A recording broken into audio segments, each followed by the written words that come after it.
Okay, so if you've ever pitched a price and just hit a wall, you know that feeling, right? That little sting, it's a moment every single one of us in business dreads. But listen, what if I told you that objection, it's not a dead end, it's actually a doorway. So let's dive into 3 psychological hacks that can turn that "it's too expensive" into "where do I sign?"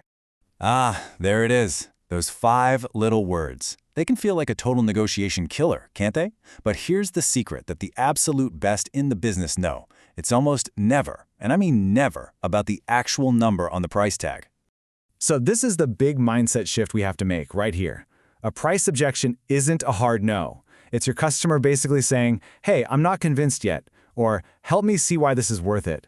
Honestly, it's a roadmap to closing the deal. You just have to know how to read the signs. To handle this, we've got to stop obsessing over the price and start thinking about the psychology. That price tag, it's usually just a convenient, socially acceptable excuse for something much deeper, something more emotional going on. So let's peel back those layers. When you hear it's too expensive, it almost always boils down to one of these 3 things. First, maybe there's a value gap. They just don't see how the benefit is worth the cost you're asking. Or it could be a trust deficit. They're a little skeptical, maybe worried about being taken for a ride. And finally, it might just be good old decision anxiety. They need a little reassurance that they're making a smart move.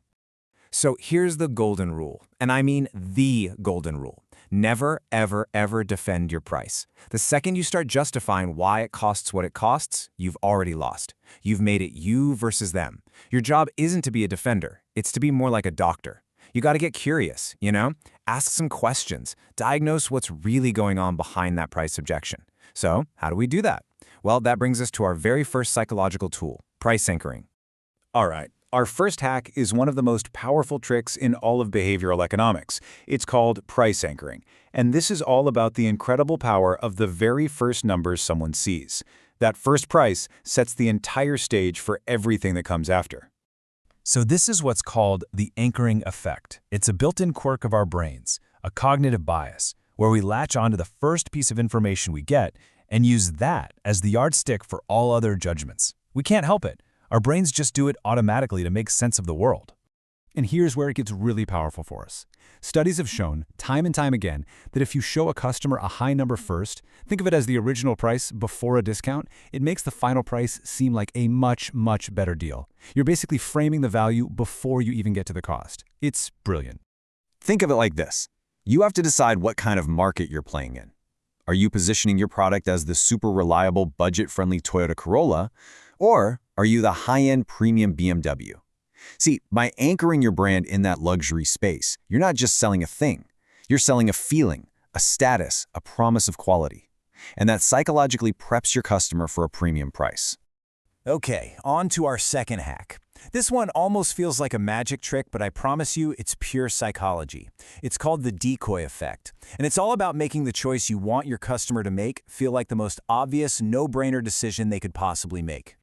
Here's the gist of how it works. When we're looking at 2 options, it can sometimes be tough to compare them. But the moment you introduce a third, slightly worse option, that's our decoy, it suddenly makes one of the original options look like an absolute steal. It works because our brains just love making easy comparisons. So, imagine you're looking at this. You've got a basic plan for $10 and a premium plan for $25. The choice isn't super obvious, is it? You have to stop and think, is that premium plan really worth more than double the price? A customer who has to think too hard might just decide not to choose at all. But now, watch what happens when we introduce our decoy. We add this plus plan for $22. Now look at that. It's clearly a worse deal than the premium plan. I mean, for just $3 more, you get the absolute best option. The decoy's only purpose in life is to make that premium plan look incredible. And boom, just like that, the decision is a piece of cake. The customer isn't really comparing basic to premium anymore. They're comparing the kind of bad decoy plan to the awesome premium plan. And in that comparison, premium wins every single time. You've just guided their choice without being pushy at all. You just changed the context. So we framed the value, and we've guided the choice. But what happens when the objection isn't logical? What if it's based on emotion, on fear? Well, our final hack deals with exactly that. We're going to use social proof to build trust and prove our value through shared human experience. It's called the feel, felt, found method. And let me tell you, this is a classic for a reason. It just works. It's all about using empathy to show your customer that their worries are totally valid and, more importantly, that they are not alone. It's about building an emotional bridge. It's a simple three-step dance. First, you validate their emotion. You say, "I totally understand how you feel." That one little phrase instantly lowers their guard. Second, you normalize it with social proof. You know, a lot of our best clients have felt the exact same way at first. This makes them feel understood, not weird or difficult. And finally, you pivot to the success story. But you know what they found was? Here's a perfect example in action. See? You're not arguing about the price. You're saying, "I get it."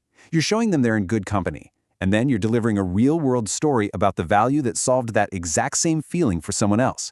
You're not just answering a question. You've turned their objection into a powerful case study. Okay, let's bring this all home. The whole point here isn't to win some argument about price. The real goal is to completely shift the conversation from a standoff to a partnership, from pushback to progress. So now you've got 3 incredibly powerful psychological tools ready to go. You're going to use price anchoring to set the stage and establish that premium value. You'll use the decoy effect to make your best offer the most logical, easy choice. And you'll use feel, felt, found to build that crucial trust and prove your worth with stories. So I want to leave you with this one final thought. The very next time you hear someone say, "Your price is too high," don't let your shoulders slump. Don't get defensive. Get curious. See it for what it really is. Not an ending, but a beginning. Because what if that objection isn't a roadblock at all? What if it's the start of the most productive conversation you're going to have all day?